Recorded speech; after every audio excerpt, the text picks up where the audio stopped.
Super டேஸ்டியான முருங்கைக்காய் பொரியல் எப்படி பண்ணலான்னு பார்க்கலாம் வாங்க. முதல்ல ஒரு கடாயில் 2 டேபிள் ஸ்பூன் ஆயில் எடுத்துக்கிறேன். அதில் கடுகு போட்டு பொரிய விட்டுலாம். இப்போ ஒரு பெரிய வெங்காயம், ஒரு இனுக்கு கருவேப்பிலை போட்டு நல்லா வதக்கிக்கலாம். வெங்காயம் கண்ணாடி பதம் வந்ததுக்கப்புறமா ஒரே ஒரு தக்காளி சின்னதாக போட்டுக்கோங்க. அதை போட்டு வதக்கி விட்டுருங்க.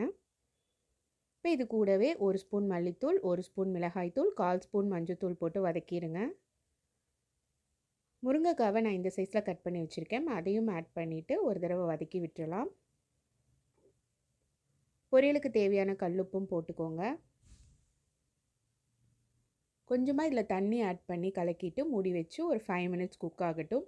இது குக் ஆகிற கேப்பில் கொஞ்சமாக தேங்காய், 1 ஸ்பூன் சோம்பு, ஒரே ஒரு பல் பூண்டு போட்டு அரைச்சிட்டு வந்திருக்கேன். அதையும் இது கூட ஆட் பண்ணிக்கலாம்.